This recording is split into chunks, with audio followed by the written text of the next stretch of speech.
En Rapa Nui, a diferencia de otras partes de Polinesia como Tahiti o Hawái, nunca hubo mujeres en la posición de más alto poder en la aristocracia tradicional, ariki, mujeres reinas que realmente ostentaran la posición predominante en la política local. Sin embargo, en la década de 1860, con el fin de los últimos Ariki Mau, con la muerte de Rokoroko Hetau en 1867, el último descendiente por primogenitura desde Hotumatua, se abre el espacio, se abre el camino para que nuevas formas de poder se manifiesten aquí en Rapa Nui. Y eso va a dar el paso para que una mujer, en un momento de la historia muy importante para la isla, ostente la posición más importante en el poder político local. Eso es un gran hito, un tremendo hito para la historia de Rapa Nui, pero la historia de ella, Coreto Pua Akurenga, no es tan conocida en los detalles más interesantes, sino que más bien se ha reducido a ciertas ideas y ciertos estereotipos. La historia profunda de Coreto Pua Akurenga es lo que vamos a revisar a continuación en Arin Ahora.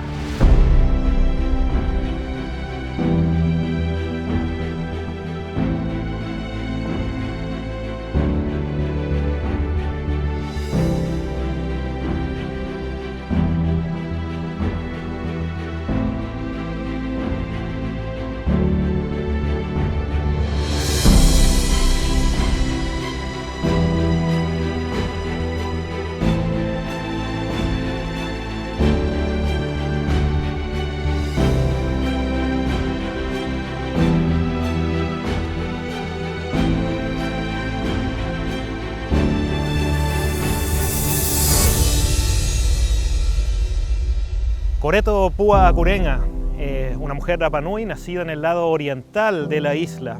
Los documentos señalan que ella habría sido de la zona del Maunga Teatea en Poique. O sea, su familia venía de ese sector. Poique no era un lugar muy habitado en ese tiempo, era un lugar que se usaba más bien para cosas rituales que población permanente producto de la enorme erosión que había en esa zona. Entonces Coreto, hija de Kai Ikamata y de Arareca, son sus padres, se conocen los nombres de ambos, cosa que es rara en la mayoría de las genealogías. Se preserva más bien solo la línea paterna, digamos en las generaciones más antiguas principalmente. Y ella, bueno, nace en una época alrededor del 1850, que es una época complicada, es una época en la cual la isla ya está sufriendo cambios muy drásticos, muy rápidos, producto del contacto con el mundo exterior, la llegada de enfermedades, la obligación de transformar una sociedad de especialistas en una sociedad de generalistas, de gente que sabía hacer de todo. Entonces, con esta población ya bien reducida y con unos pocos asentamientos grandes en torno a la isla, Coreto es casada, como se daba en ese tiempo, casada con un hombre llamado Tehatu Tini, que era de Papa Oteo, allá cerca de Lahuacapu, en la costa oeste, y que tenía su asociación tribal con los Miru. O sea, era parte de alguna rama de los Miru, no directamente relacionada con la realeza o la aristocracia ancestral de Hotumatua, pero sí de una línea paralela, Tehatu Tini, de cerca de Lahuacapu. Coreto entonces es casada por sus padres, determinan que ella debe casarse ahí con él y bueno, establecen un matrimonio, ella muy joven, que no fue muy exitoso, no dejó descendencia. Y más o menos por esa misma época Coreto también pierde a todos sus parientes. Llegan las enfermedades, llegan las razias esclavistas de 1862 y 1863 y las epidemias de viruela, donde mueren ambos padres de Coreto, donde mueren los hermanos que tenía Coreto, porque tenía varios hermanos también. Entonces fallece toda esta gente. Así que Coreto continúa con su vida, con este hombre, pero aparentemente no deseando mucho continuar con él. Y la situación va a cambiar drásticamente después, cuando se produce una guerra colonial, se produce un conflicto entre los misioneros católicos y un comerciante extranjero que acababa de llegar a la isla, que se llama Jean-Baptiste Dutroux-Bornier, que se estableció en esta zona, en Mataveri, acá, para hacer un emprendimiento comercial con socios en Tahiti. En ese tiempo los Miru, la familia real, y los clanes asociados con la familia real, deciden hacer una resistencia, establecer una resistencia contra la cristianización de Rapa Nui para tratar de mantener las tradiciones ancestrales, las tradiciones paganas, espirituales que había. Entonces establecen la resistencia aquí en Mataveri, aprovechándose de que Dutroux Bornier tenía contactos con el mundo exterior, tenía provisiones y tenía armas. Así que se establece una alianza entre estos dos grupos y Coreto viene con su marido Teja-Tutini, que era Miru, a esta zona de acá de Mataveri. Entonces en este lugar está viviendo ella, pero Teja-Tutini no se daba cuenta de que estaba entrando en la boca del lobo, porque cuando llega con la joven Coreto, Dutroux Bornier, el comerciante, el capitán Bornier, se enamora perdidamente de ella. Y con este enamoramiento, la tradición oral dice que le arrebata a Coreto, a Teja-Tutini. Bueno, el nombre de Coreto en realidad era Pua Acurenga. Son los misioneros cuando bautizan a toda la población que le dan el nombre cristiano, que es un nombre francés, Colette, por una santa del siglo XV en Francia, y Colette se pronunciaba como Coreto, ¿ya? Y entonces, bueno, ahí queda el nombre con el que pasa a ser conocida tiempo después. Bueno, y ahí quedan Bornier entonces con Coreto y establecen un vínculo por ahí por 1869. Ella entonces es rápidamente convertida contra todo pronóstico en la reina de Rapa Nui, la reina de Isla de Pascua, de Ile de Pâques, como le decía Bornier. Bornier, que estaba establecido acá, él mismo se declara rey de Rapa Nui, pero a través de una ficción en la cual a ella la declara o la nombra reina de la isla por supuesto derecho ancestral, cosa que es tremendamente dudosa, y eso lo hace a él, como casado con ella, convertirse en rey consorte, y por lo tanto él declara a todo el mundo y envía cartas diciendo que él es el rey de Rapa Nui, con la reina aquí. Y se establece esta familia real, la dinastía Bornier, con la cual, bueno, Coreto va a estar bastante tiempo, una relación de 7 años aproximadamente. Bueno, en realidad no es bastante tiempo, parece una relación relativamente corta, pero en esos 7 años pasan muchísimas cosas que van a cambiar el destino de Rapa Nui. Por ejemplo, Coreto con Bornier van a emprender un viaje hacia Tahiti en 1872. A esas alturas ya tenían a su primera hija llamada Carolina, decían Caro, hoy en día la gente la recuerda como Caro Ruau, pero eso es ya de la época en la cual ya ella era anciana. Ella fallece en 1952, ¿ya? Carolina Bornier, Caro Ruau.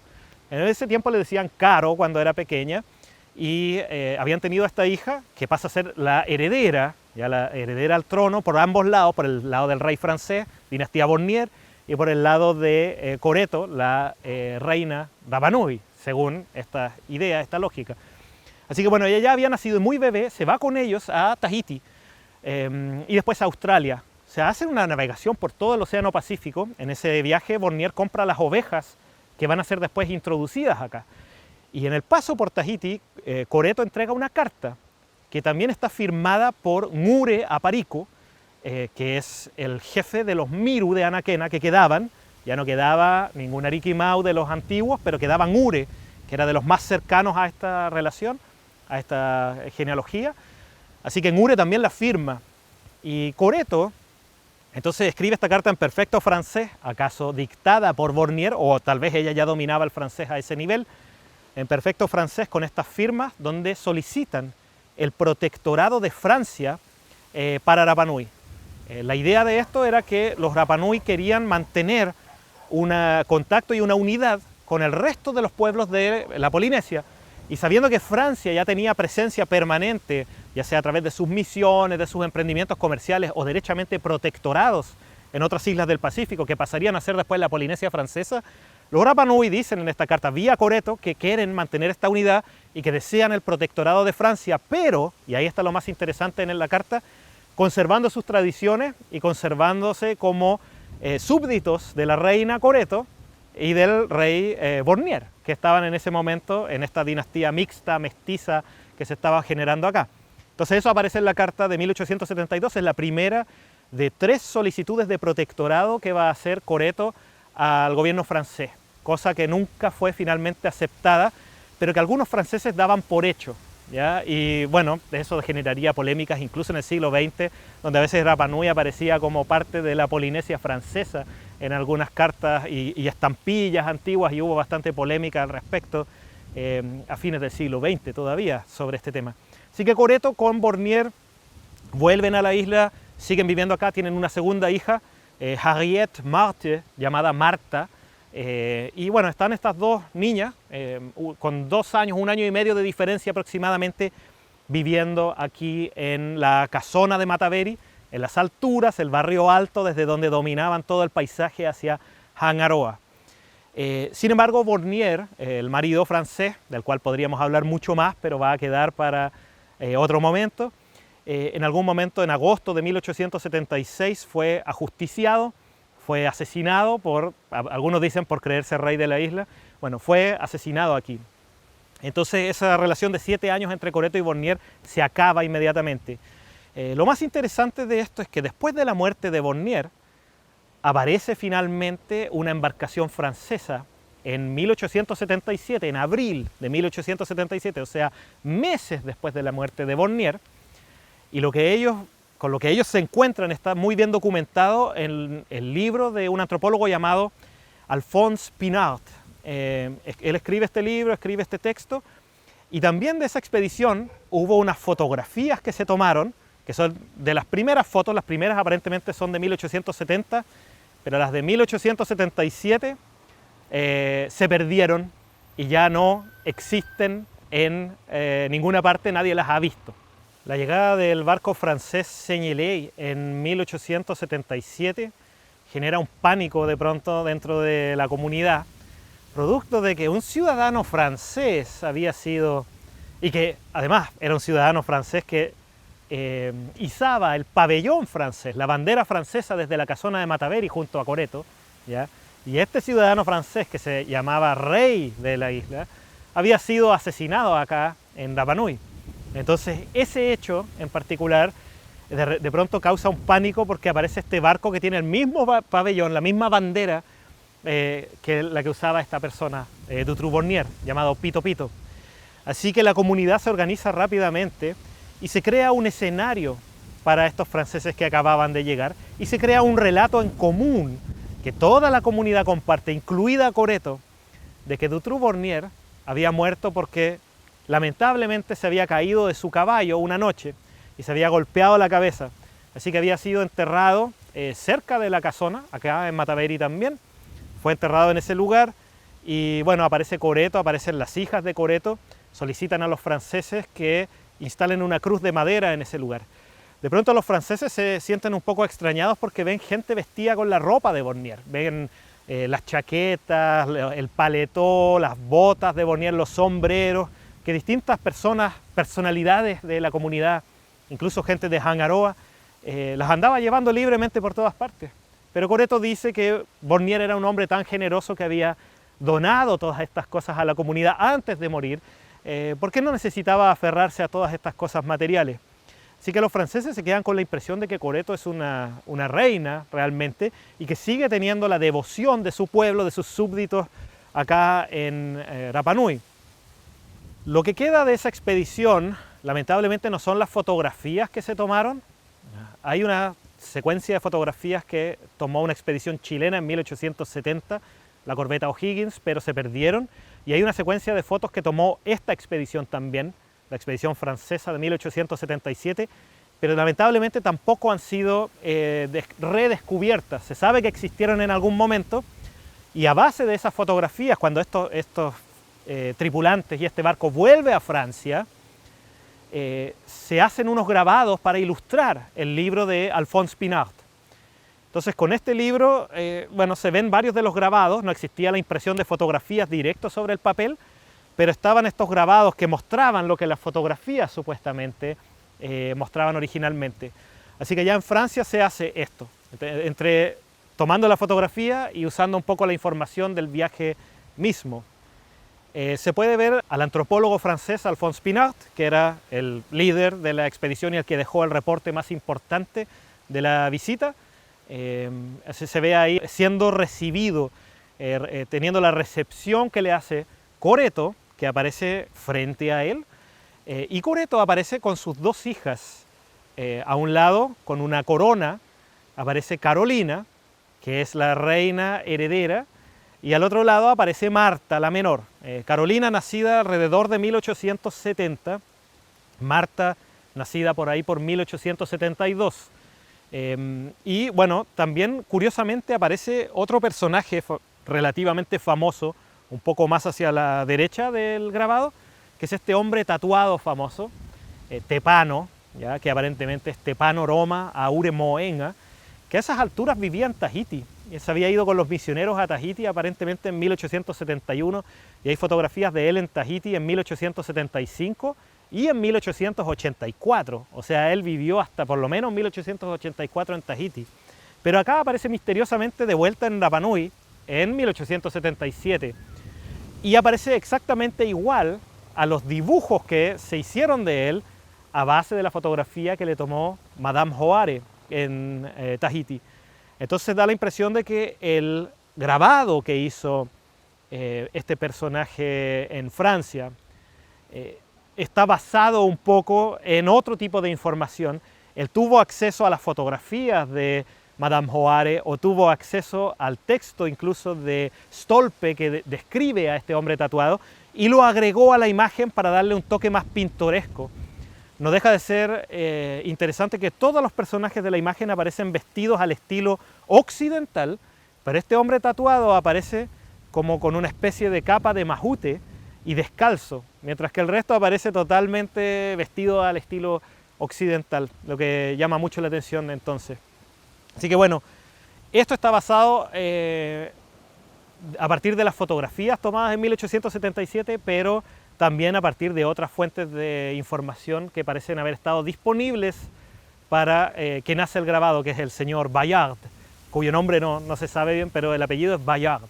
El destino de Coreto después de la visita de los franceses en 1877 no es un destino muy favorable para ella.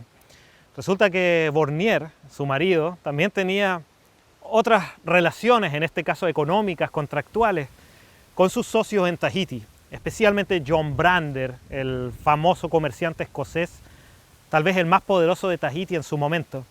Entonces Brander no veía con buenos ojos que Coreto tratara de establecer un protectorado francés acá, con ella a la cabeza, porque eso iba a chocar con su propio interés comercial y económico que tenía en la isla. Así que John Brander envía una persona a la isla para que se haga cargo de lo que había quedado después de la muerte de Bornier, las propiedades de los terrenos, los animales, los enseres, las edificaciones, incluyendo la casa patronal donde vivía Bornier. Todo Brander trató de recuperarlo y de apropiarse a través de este emisario que envía, que es un hombre chileno llamado Juan Chávez. Es todo lo que se sabe. Juan Chávez no tiene nada que ver con los teabe de Rapa Nui, que a veces fueron inscritos como Chávez, sino que es un hombre del continente y que viene acá a la isla armado hasta los dientes y estuvo a cargo de defenestrar a Coreto de la casa patronal de Mataveri en 1878. Él llega a la casa, expulsa a Coreto y a las niñas y a la servidumbre de la casa, los echa, se tienen que ir a Hangaroa y se van a vivir de regreso allá a la parte baja, mientras él se queda siempre con mucho miedo a los isleños. Se habla mucho de eso, de que este Chávez tenía bastante temor a los isleños. Así que finalmente el Chávez también es reemplazado un año después por Ari Ipaea Alexander Salmon en 1878, que tiene una relación un poco mejor con los Rapa Nui, pero Coreto ya no vuelve a Mataveri.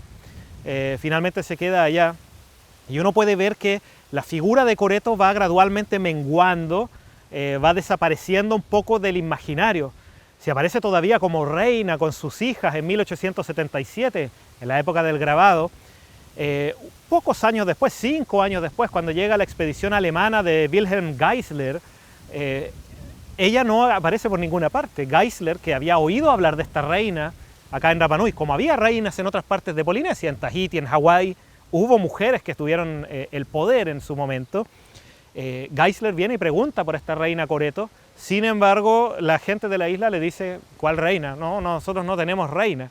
Entonces, muy rápidamente se trató de tapar esto, porque aparentemente la muerte de Bornier, la historia que se contaba de la muerte de Bornier, que no era cierta, y todo esto fue generando un cierto resquemor entre la población, que era algo que aparentemente había que ocultar y que había que dejar un poco, barrer un poco debajo de la alfombra y que no se supiera más. Así que no se habló más de Coreto después de esta época. Sin embargo, algo queda de la historia de ella. En 1883 ella se vuelve a casar con un hombre mucho más joven que ella, Ruperto Nai, que es la relación a través de la cual Coreto es más conocida en tiempos recientes. Si la de Bornier, muy poco se sabía de la relación con Tehatutini antes de Bornier, pero sus terceras nupcias con Ruperto Nay, que fueron efectuadas, fue casada por el padre Hipólito Roussel o por el padre Albert Montitón, que estuvo acá ese año, visita la isla y casa muchas parejas, y entre ellas a Coreto con Ruperto Nay, que debe haber tenido 18 años en esa época. Y bueno, de esa relación tampoco hay descendencia, pero se sabe que Coreto todavía estaba casado con él. En el censo de 1886 aparece este matrimonio como pareja, están juntos pero sin hijos, sin descendencia. Y se sabe que Ruperto Nay posteriormente, en la década de 1890, se casaría también nuevamente en segundas nupcias y tendría más descendencia, de los cuales el más conocido es Juan Niare, Manu Toma Toma, nacido por ahí por el 1900 o 1901, acá en Rapa Nui. Ruperto Nay posteriormente se va al continente, al exilio en 1902 y muere en el viaje en la Baquedano, llegando a Talcahuano ya fallecido y es enterrado allá en el continente Ruperto Nay, el último marido de Coreto. Pero a esas alturas Coreto ya había muerto porque en el parte de viaje de la Baquedano Ruperto Nay aparece con la calidad de viudo, así que ya había fallecido a esas alturas Coreto sin duda alguna. Así que finalmente el destino de Coreto no se sabe exactamente en qué año falleció, pero es un destino que no es digno de una mujer que intentó hacer tanto también por la comunidad y que tuvo un rol sumamente importante en la década de 1860 y en la década de 1870. Sin embargo, sus dos hijas tendrían numerosa descendencia. Carolina, la mayor, se casaría con Juan Araki Tía, de quien vendría la familia Araki Bornier, que es una familia importante y numerosa también en Rapa Nui. Y Marta, que muere bastante joven en 1917, Marta también tiene bastante descendencia, pues se casa con Emilio Paoa Hitaki, y de ahí vienen los Paoa Bornier, que también tienen muchas historias acá en Rapa Nui, personajes destacados de esa familia. Así que las familias Araki y Paoa finalmente descienden todas de Coreto, y bueno, todas las familias que se hayan juntado con gente de esos apellidos terminan teniendo también algo de Coreto en sus genes, en su genealogía.